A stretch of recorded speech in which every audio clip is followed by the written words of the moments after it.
Hello, my name's Tom and welcome back to my channel where I talk a little bit about theatre, a little bit about being a PhD student, and a little bit about those two things taped together. Today, another episode of What the Theory in which we're looking at semiotics. Now, I've had a few people ask me in the comments to some of my other videos to talk a little bit about some concepts surrounding postmodernism, maybe do some What the Theory videos around those. It's certainly a term which is quite often misunderstood and misused in popular discourse. However, I thought it may be a little bit presumptuous to try and jump straight in with postmodernism and post-structuralism before we have a real understanding of what modernism and structuralism might be. So today we're going to begin that journey towards maybe looking at postmodernism by having a little look at semiotics. I'm always really keen to respond to suggestions and comments that people leave, so if you have anything you particularly like me to do a What the Theory video about, then please do let me know down below, and if you'd like to see those then please do click on that subscribe button wherever that is. So here we go with another episode of What the Theory.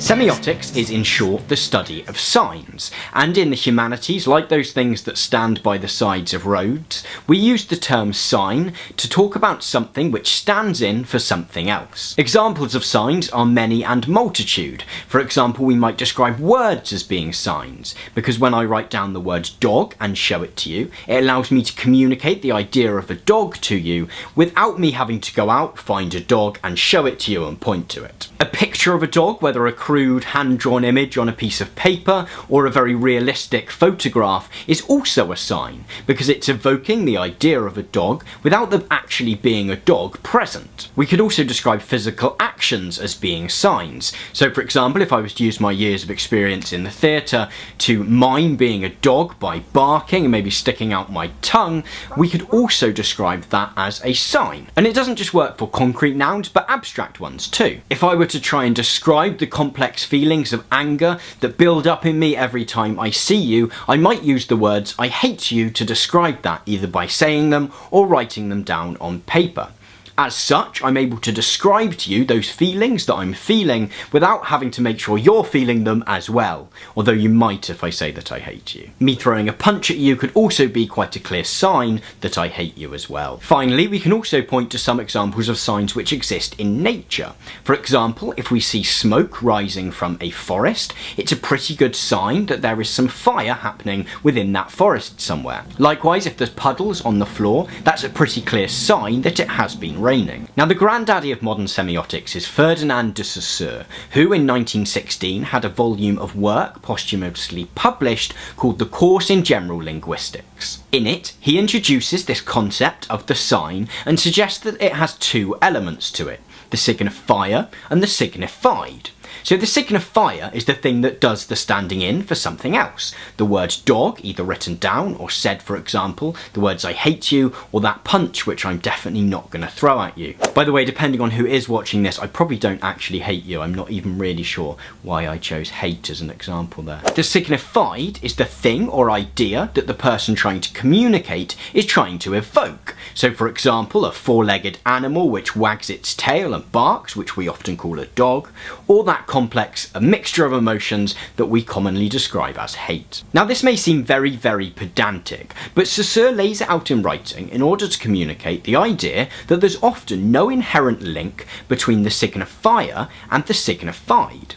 Saussure was primarily a linguist, and so he was interested in how the use of the letters dog to mean dog don't actually have any natural link to that animal, other than the fact that as a society we have decided that when we put the letters D, O and G and the sound dog together, that that's what it will mean. Saussure is also very keen on this idea that when I use the word dog, I'm not referring to a specific dog, but to more the concept of dogginess. Even when I'm trying to explain to you what kind of animal my new pet Fido is, I'm actually trying to communicate you the idea of dogginess in order to describe what animal that is, rather than to evoke the idea of my specific dog, Fido. Now, many of Saussure's ideas of semiotics are very bound up in looking at linguistics, and so the American semiotician Charles Sanders Peirce looked to develop these ideas further, particularly to how we can look to use these concepts outside of written or spoken language. So, rather than suggesting that the signifier never has a link to the signified,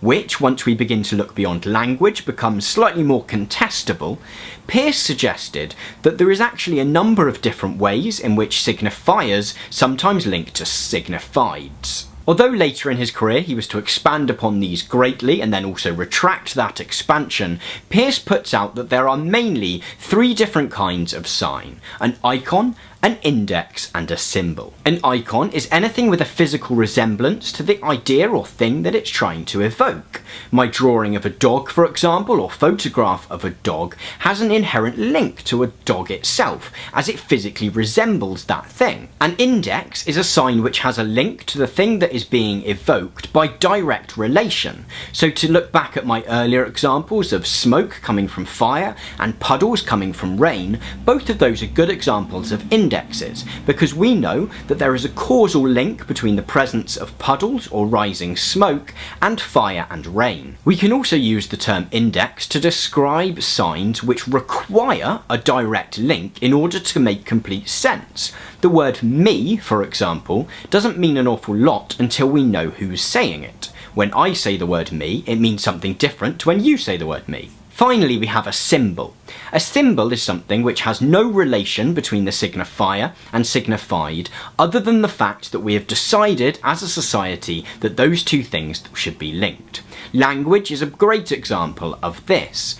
For example, if there was some text in front of me in Mandarin, I wouldn't be able to understand it without having the existing context of what each of those characters means. Another example which is often used to explain symbols is that of traffic lights. There's no inherent link between the idea of red and the fact that we should stop, and the colour green and the fact that we should go, other than, as a society over many years, we've decided that they should mean that. At first glance, semiotics can feel a little bit like theorising for theorising's sake. It can feel like we're taking something relatively obvious and making it academic just for the sake of sounding clever. Whenever we're examining society and culture, however, we're primarily looking at things which are standing in for something else, and we're also often looking at that idea of how we communicate.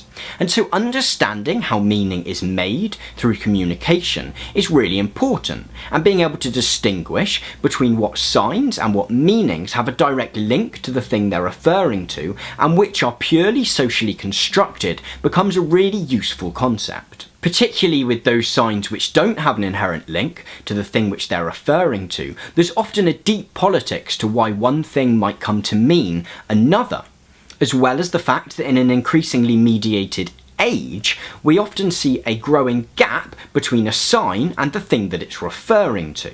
And by extension, this leads to an increasing number of possible ways of decoding the same sign, depending on what culture we were brought up in or what our specific context is. Understanding signs, then, is fundamental for understanding how and why meaning gets made the way it does. Thank you very much for watching this episode of What the Theory. I hope it's been an interesting and useful introduction to ideas around semiotics. I would suggest going away and doing some reading as well. I did some simplification when I was looking at the words of Charles Sanders Peirce and using some of the terminology from Saussure. So I'd look there if you're looking to use the specific language that Charles Sanders Peirce uses. But thank you very much for watching once again. If you have enjoyed, then please do consider giving the video a big thumbs up. That would be wonderful. And I will see you soon with another episode of What the Theory.